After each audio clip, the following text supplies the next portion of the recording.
श्री रामकृष्ण देव के उपदेश वचनामृत पृष्ठ क्रमांक 741 परिच्छेद 100 बड़ा बाजार में श्री रामकृष्ण समाधि तत्व। आज श्री रामकृष्ण 12 नंबर मल्लिक स्ट्रीट बड़ा बाजार जाने वाले हैं। मारवाड़ी भक्तों ने श्री रामकृष्ण को न्योता दिया है। काली पूजा को बीते 2 दिन हो गए। आज सोमवार है 20 अक्टूबर 1884 कार्तिक शुक्ला द्वितीया। बड़ा बाजार में अब भी दिवाली का आनंद चल रहा है। दिन को लगभग 3 बजे मास्टर छोटे गोपाल के साथ बड़ा बाजार आए। श्री रामकृष्ण ने छोटी धोती खरीदने की आज्ञा दी थी। मास्टर उसे खरीदकर एक कागज में लपेटकर हाथ में लिए हुए हैं। मल्लिक स्ट्रीट में दोनों ने पहुंचकर देखा, आदमियों की बड़ी भीड़ है। 12 नंबर के पास पहुंचकर देखा, श्री रामकृष्ण बग्घी पर बैठे हुए हैं। बग्घी बढ़ नहीं सकती, गाड़ियों की इतनी भीड़ है। भीतर बाबूराम थे और राम चट्टोपाध्याय। गोपाल और मास्टर को देखकर श्री रामकृष्ण हंस रहे हैं। श्री रामकृष्ण गाड़ी से उतरे, साथ में बाबूराम है। मास्टर आगे रास्ता दिखाते हुए चल रहे हैं। मारवाड़ी भक्त के यहाँ पहुंचकर उन्होंने देखा, नीचे आंगन में कपड़े की कितनी ही गांठें पड़ी हुई हैं। एक और बैलगाड़ियों पर माल लद रहा है। श्री रामकृष्ण भक्तों के साथ ऊपर के मंजिले पर चढ़ने लगे। मारवाड़ियों ने आकर उन्हें तिमंजिले के एक कमरे में बैठाया। उस कमरे में काली का चित्र था। श्री रामकृष्ण आसन ग्रहण करके हंसते हुए भक्तों से बातचीत करने लगे। एक मारवाड़ी आकर श्री रामकृष्ण के पैर दबाने लगा। श्री रामकृष्ण ने पहले तो मना किया, परंतु फिर कुछ सोचकर कहा, अच्छा। फिर मास्टर से पूछा, स्कूल का क्या हाल है? मास्टर, जी आज छुट्टी है। श्री रामकृष्ण हंसकर, कल अधर के यहाँ चंडी का गाना होगा। मारवाड़ी भक्त ने पंडित जी को श्री रामकृष्ण के पास भेजा। पंडित जी ने आकर श्री रामकृष्ण को प्रणाम कर आसन ग्रहण किया।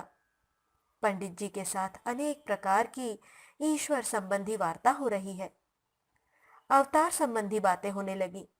श्री रामकृष्ण, अवतार भक्तों के लिए है, ज्ञानियों के लिए नहीं।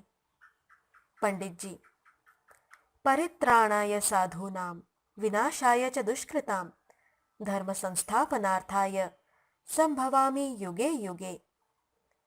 अवतार पहले तो भक्तों के आनंद के लिए होता है और दूसरे दुष्टों के दमन के लिए, परंतु ज्ञानी कामना शून्य होते हैं।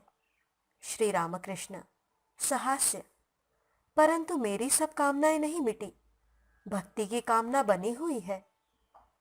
इसी समय पंडित जी के पुत्र ने आकर श्री रामकृष्ण की चरण वंदना की और आसन ग्रहण किया।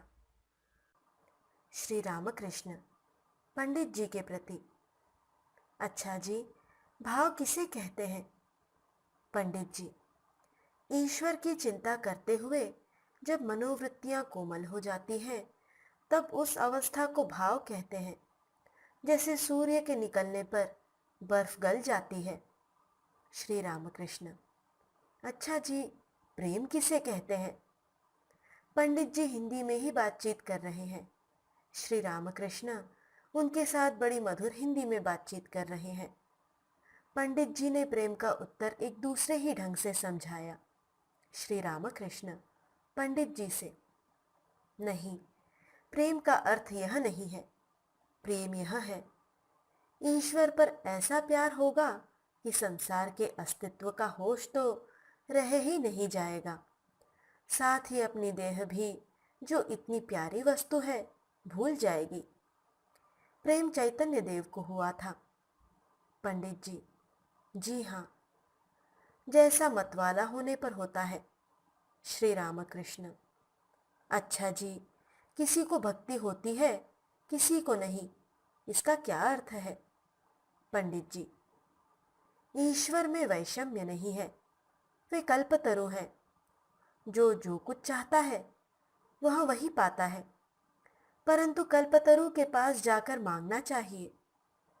पंडित जी यह सब हिंदी में कह रहे हैं। श्री रामकृष्ण मास्टर की ओर देखकर अर्थ बतला रहे हैं। श्री रामकृष्ण: अच्छा जी, समाधियां किस किस तरह की हैं, अब कहिए तो जरा। पंडित जी: समाधि दो तरह की है, सविकल्प और निर्विकल्प। निर्विकल्प समाधि में विकल्प नहीं है। श्री रामकृष्ण: हाँ, तदाकाराकारित, ध्याता और ध्येय का भेद नहीं रहता। और चेतन समाधि और जड़ समाधि ये भी है। नारद, शुकदेव, इनकी चेतन समाधि है, क्यों जी? पंडित जी: जी हाँ। श्री रामकृष्ण: और उन्मना समाधि और स्थित समाधि ये भी है, क्यों जी? पंडित जी चुप हो रहे, कुछ बोले नहीं। श्री रामकृष्ण: अच्छा जी, जब तप करने से तो विभूतियां प्राप्त हो सकती हैं, जैसे गंगा के ऊपर से पैदल चले जाना। पंडित जी: जी हाँ, यह सब होता है, परंतु भक्त यह कुछ नहीं चाहता। और थोड़ी सी बातचीत होने पर पंडित जी ने कहा, एकादशी के दिन दक्षिणेश्वर में आपके दर्शन करने आऊंगा। श्री रामकृष्ण: आहा, तुम्हारा लड़का तो बहुत अच्छा है। पंडित जी: महाराज, नदी की एक तरंग जाती है तो दूसरी आती है, सब कुछ अनित्य है। श्री रामकृष्ण: तुम्हारे भीतर सार वस्तु है। कुछ देर के बाद पंडित जी ने प्रणाम किया, कहा, तो पूजा करने जाऊं? श्री रामकृष्ण: अजी बैठो। पंडित जी फिर बैठे। श्री रामकृष्ण ने हठ योग की बात चलाई। पंडित जी भी हिंदी में इसी के संबंध में बातचीत करने लगे। श्री रामकृष्ण ने कहा, हाँ, यह भी एक तरह की तपस्या है, परंतु हठ योगी देहाभिमानी साधु है, उसका मन सदा देह पर ही लगा रहता है। पंडित जी ने फिर विदा होना चाहा, पूजा करने के लिए जाएंगे। श्री रामकृष्ण पंडित जी के लड़के से बातचीत कर रहे हैं। श्री रामकृष्ण: कुछ न्याय, वेदांत तथा और दर्शनों के पढ़ने से श्रीमद् भागवत खूब समझ में आती है, क्यों? पुत्र: जी महाराज, सांख्य दर्शन पढ़ने की बड़ी आवश्यकता है। इस तरह की बातें होने लगी। श्री रामकृष्ण तकिए के सहारे जरा लेट गए। पंडित जी के पुत्र तथा भक्तगण जमीन पर बैठे हुए हैं। श्री रामकृष्ण लेटे ही लेटे धीरे धीरे गा रहे हैं, हरि सो लागी रहो रे भाई, तेरा बनत बनत बनी जाई, अंका तारे बंका तारे, तारे मीराबाई, सुआ पढ़ावत गणिका तारे, तारे सजन कसाई। साधना की आवश्यकता। घर के मालिक ने आकर प्रणाम किया। ये मारवाड़ी भक्त श्री रामकृष्ण पर बड़ी भक्ति रखते हैं। पंडित जी के लड़के बैठे हुए हैं। श्री रामकृष्ण ने पूछा, क्या इस देश में पाणिनि व्याकरण पढ़ाया जाता है? मास्टर: जी पाणिनि। श्री रामकृष्ण: हाँ, न्याय और वेदांत, क्या यहाँ सब पढ़ाया जाता है? इन सब बातों का घर के मालिक मारवाड़ी ने कोई उत्तर नहीं दिया। गृहस्वामी: महाराज, उपाय क्या है? श्री रामकृष्ण: उनका नाम गुण कीर्तन और साधु संग, उनसे व्याकुल होकर प्रार्थना करना। गृहस्वामी: महाराज, ऐसा आशीर्वाद दीजिए कि जिससे संसार से मन हटता जाए। श्री रामकृष्ण: सहास्य कितना है? 8 आने? हास्य। गृहस्वामी: यह सब तो आप ही जानते हैं। महात्मा की दया के हुए बिना कुछ भी न होगा। श्री रामकृष्ण: ईश्वर को संतुष्ट करोगे तो सभी संतुष्ट हो जाएंगे। महात्मा के हृदय में वे ही तो हैं। गृहस्वामी: उन्हें पाने पर तो बात ही कुछ और है। उन्हें अगर कोई पा जाता है तो सब कुछ छोड़ देता है। रुपया पाने पर आदमी पैसे का आनंद छोड़ देता है। श्री रामकृष्ण: कुछ साधना की आवश्यकता होती है। साधना करते ही करते आनंद मिलने लगता है। मिट्टी के बहुत नीचे अगर घड़े में धन रखा हुआ हो और अगर कोई वहां धन चाहे तो मेहनत के साथ उसे खोदते रहना चाहिए। सिर से पसीना टपकता है, परंतु बहुत कुछ खोदने पर घड़े में जब कुदार लगकर थनकार होती है तब आनंद भी खूब मिलता है। जितनी ही थनकार होती है उतना ही आनंद बढ़ता है। राम को पुकारते जाओ, उनकी चिंता करो, वे ही सब कुछ ठीक कर देंगे। गृहस्वामी: महाराज, आप ही राम हैं। श्री रामकृष्ण: यहाँ क्या, नदी की ही तरंगे हैं, तरंगों की नदी थोड़े ही है। गृहस्वामी: महात्माओं के ही भीतर राम है। राम को कोई देख तो पाता नहीं और अब अवतार भी नहीं है। श्री रामकृष्ण सहास्य: कैसे तुम्हें मालूम हुआ कि अवतार नहीं है? गृहस्वामी चुपचाप बैठे हुए हैं। श्री रामकृष्ण: अवतारी पुरुष को सब लोग नहीं पहचान पाते। नारद जब श्री रामचंद्र जी के दर्शन करने के लिए गए तब राम ने खड़े होकर नारद को साष्टांग प्रणाम किया और कहा, हम लोग संसारी जीव हैं, आप जैसे साधुओं के आए बिना हम लोग कैसे पवित्र होंगे। फिर जब सत्य पालन के लिए बन गए तब देखा राम के वनवास का संवाद पाकर ऋषिगण आहार तक छोड़कर पड़े हुए थे।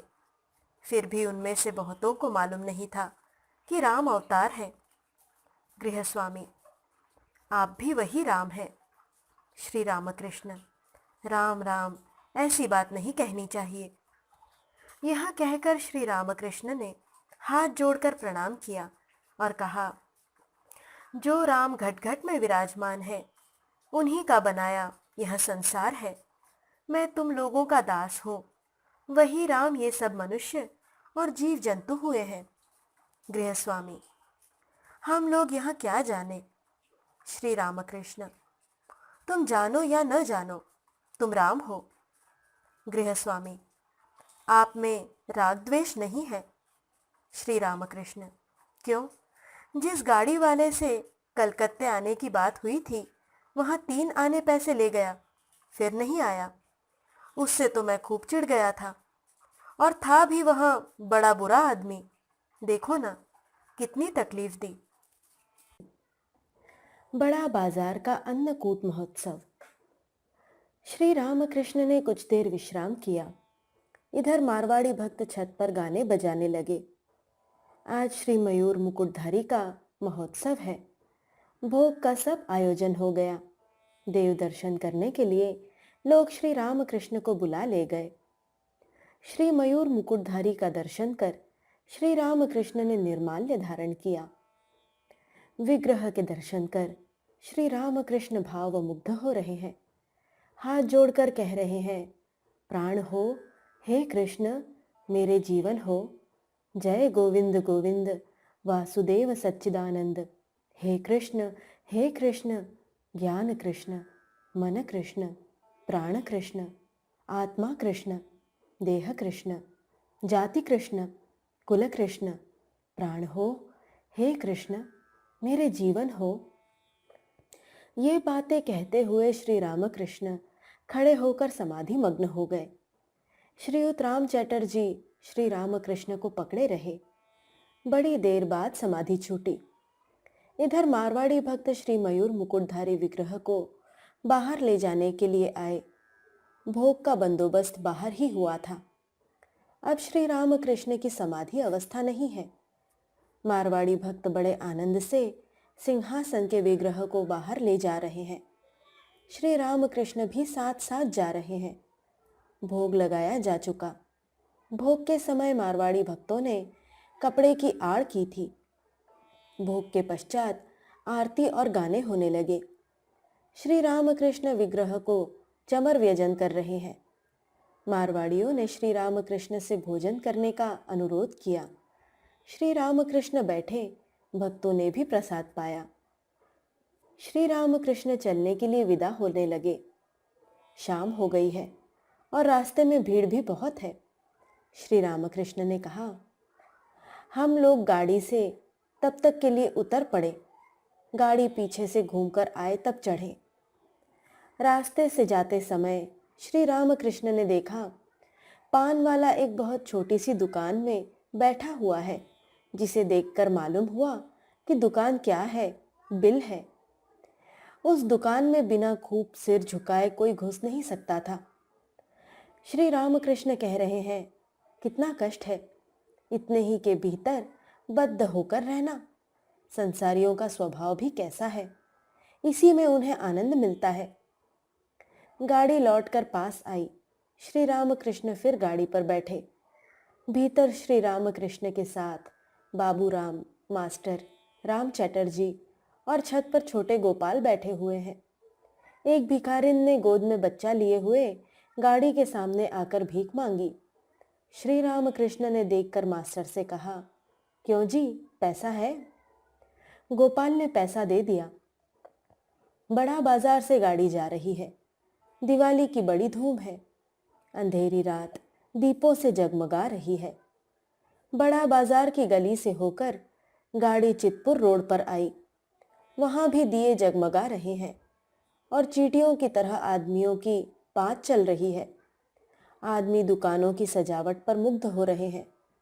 दुकानदार अच्छे अच्छे वस्त्र पहने हुए, गुलाब पाश हाथ में लिए हुए लोगों पर गुलाब छिड़क रहे हैं। गाड़ी एक इत्र वाले की दुकान के सामने आई। श्री रामकृष्ण 5 वर्ष के बालक की तरह तस्वीर और रोशनी देख देख कर प्रसन्न हो रहे हैं। चारों ओर कोलाहल हो रहा है। श्री रामकृष्ण उच्च स्वर से कह रहे हैं, और भी बढ़कर देखो, और भी बढ़कर। यह कहकर हंस रहे हैं। बड़े जोरों से हंसकर बाबूराम से कह रहे हैं, अरे बढ़ता क्यों नहीं, तू कर क्या रहा है? भक्तगण हंसने लगे। उन्होंने समझा श्री रामकृष्ण कह रहे हैं, ईश्वर की ओर बढ़ जा, अपनी वर्तमान अवस्था से संतुष्ट होकर न रहना। ब्रह्मचारी ने लकड़हारे से कहा था, बढ़ जाओ। बढ़ते हुए उसने क्रमशः चंदन का वन, चांदी की खान, सोने की खान, हीरा, मणि आदि देखा था। इसीलिए श्री रामकृष्ण बार बार कहते हैं, बढ़ जाओ, बढ़ जाओ। गाड़ी चलने लगी। श्री रामकृष्ण ने मास्टर की खरीदी हुई धोतियां देखी। 2 धोतियां कोरी थी और 2 धुली हुई थी। श्री रामकृष्ण ने सिर्फ 8 हाथ की कोरी धोतियां लाने के लिए कहा था, जो नहाने के समय पहनी जाती हैं। श्री रामकृष्ण ने ऐसी ही धोतियां खरीदने के लिए कहा था। उन्होंने कहा, ये कोरी धोतियां दोनों दे जाओ और दूसरी धोतियां इस समय लेते जाओ, अपने पास रख लेना, चाहे एक दे देना। मास्टर, जी, एक धोती लौटा ले जाऊंगा। श्री रामकृष्ण, नहीं तो अभी रहने दो, दोनों ही साथ ले जाना। मास्टर, जो आज्ञा। श्री रामकृष्ण, फिर जब आवश्यकता होगी तब ले आना। देखो ना, कल वेणीपाल रामलाल के लिए गाड़ी में खाना देने के लिए आया था। मैंने कहा, मेरे साथ कोई चीज न देना, मुझ में संचय करने की शक्ति नहीं है। मास्टर, जी हाँ, इसमें और क्या है, ये दोनों सादी धोतियां लौटा ले जाऊंगा। श्री रामकृष्ण, सस्नेह, मेरे मन में किसी तरह से कुछ पैदा हो, यह तुम्हारे लिए अच्छा नहीं। यह तो अपनी बात है, जब आवश्यकता होगी कहूंगा। मास्टर, विनय पूर्वक, जो आज्ञा। गाड़ी एक दुकान के सामने आ गई। वहां चिलमें बिक रही थी। श्री रामकृष्ण ने राम चटर्जी से कहा, राम, 1 पैसे की चिलम मोल न ले लोगे? श्री रामकृष्ण एक भक्त की बात कह रहे हैं। श्री रामकृष्ण, मैंने उससे कहा, कल बड़ा बाजार जाऊंगा, तू भी चलना। परंतु सुना तुमने उसने क्या कहा? कहा, ट्राम के 4 पैसे लगेंगे, कौन जाए? कल वेणीपाल के बगीचे में गया था, वहां फिर आचार्यगिरी भी की। किसी ने न कहा न सुना, आप ही आप गाने लगा, जिससे आदमी समझे मैं ब्राह्म समाज वालों का ही एक आदमी हूं। मास्टर से, क्यों जी, यहाँ भला क्या है? कहता है एक आना खर्च हो जाएगा। फिर मारवाड़ी भक्तों के अन्नकूट की बात होने लगी। श्री रामकृष्ण भक्तों से, यहाँ जो कुछ तुमने देखा वही बात वृंदावन में भी है। राखाल आदि वृंदावन में यही सब देख रहे होंगे, परंतु वहाँ अन्नकूट और बढ़कर होता है। आदमी भी बहुत है, गोवर्धन पर्वत है, यही विचित्रता है। परंतु मारवाड़ियों में कैसी भक्ति है देखी। यथार्थ ही इनमें हिंदू भाव है, यही सनातन धर्म है। श्री ठाकुर जी को ले जाते समय देखा तुमने, उन्हें कैसा आनंद हो रहा था। आनंद यह सोचकर कि हम भगवान का सिंहासन उठाए लिए जा रहे हैं। हिंदू धर्म ही सनातन धर्म है। आजकल जो सब संप्रदाय देख रहे हो, यह सब उनकी इच्छा से होकर फिर मिट जाएंगे। इसीलिए मैं कहता हूँ, आधुनिक जो सब भक्त हैं उनमें भी चरणों में प्रणाम है। हिंदू धर्म पहले से है और सदा रहेगा भी। मास्टर घर जाएंगे। वे श्री राम कृष्ण की चरण वंदना करके शोभा बाजार के पास उतर गए। श्री रामकृष्ण आनंद मनाते हुए गाड़ी पर जा रहे हैं।